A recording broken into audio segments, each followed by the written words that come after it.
Abantu banjye mumeze neza. Ubalde official nk'ibisanzwe. Kuri iyi nshuro nahangaha abantu benshi bakomeze kwibaza se ni gute twahindura ikigo. Ese ni gute wa reklama kubijyanye n'amanota baraguhaye macya cyangwa barakubariye nabi. Ese ni gute wahinduza imyirondoro yawe kuri result zawe wabonye. Byose hamwe tugiye kubirebera hamwe na Ubalde official hano. Iyi link muri kubona murebe kuri comment na ipininzemo, mushobora kuyikoresha mukaza kubyikorera. Abo biza kunanira nkaza kubafasha muri description harimo nimero yanjye nta kibazo. Ngiye tugiye kubana na Ubalde official. Niba bwa mbere kuri YouTube channel, kuri like, kuri subscribe, ufungura inzogera tujye tubana igihe cyose.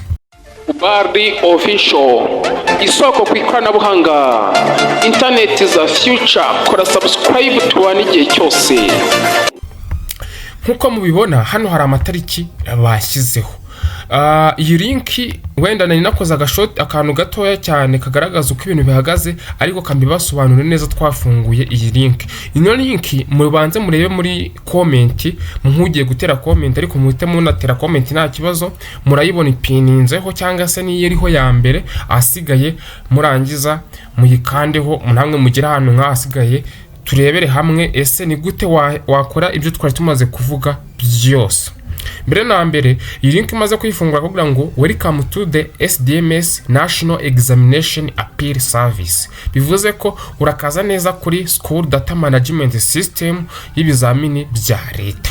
Serivisi zitangwa hano bazivuze uko ari eshatu. Iya mbere Placement Appeal Calendar. Placement Appeal Calendar ni uguhindura ikigo. Guhindura ikigo gusa nimara kubasobanura zino serivisi ndahita mbereka nuko bikorwa. Guhindura ikigo bizatangira ku itariki 19, ubwo nejo hashize ubu birafunguye kugeza ku itariki 2 z'ukwa 9.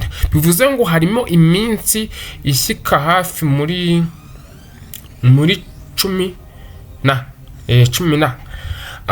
indi serivisi bari gutanga ni iyi ngiyi ijyanye na Max Appeal Calendar.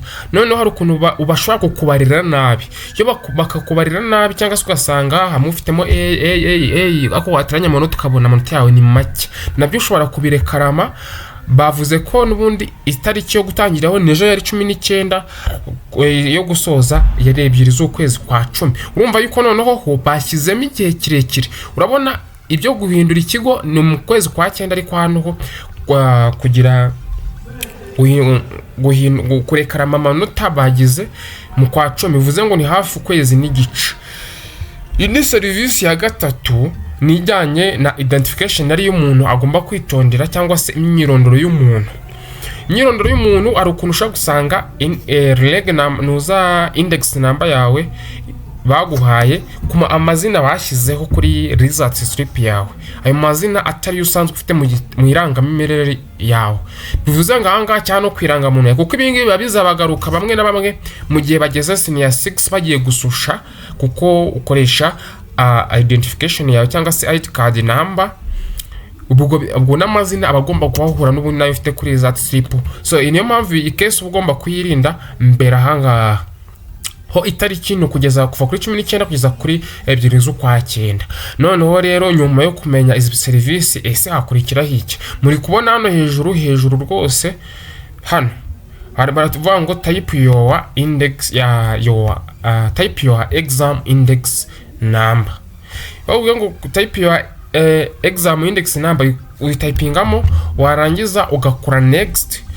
Wamara gukora next ukagenda ukuzuza ibyo barimo baragusaba. Ese urashaka guhinduza amazina, ese ni amanota ushaka kurekarama, ese ni ikigo ushaka kurekarama, byose biba birimo. Abagira ikibazo munyandikire kuri WhatsApp, nimero iri muri description. Mwibuka no kujoininga group ya WhatsApp kuri mwe musoje vuba hangaha, tukayatubana no mu zindi video zigiye zitandukanye. Cyase niba rero uri petit frère wa ufite wajye murebera makuru nta kibazo, group ya WhatsApp iri muri description. So mugira umunsi mwiza, nge twabanaga Ubalde official. Ibuka gusangiza inshuti iyi video kugira ngo nabo ibafashe mu bibazo bafite nk'ibyo nawe wari ufite. Imana ibane nawe. God bless you. Ubalde official, isoko ku ikoranabuhanga, internet za future. Kora subscribe tubane igihe cyose.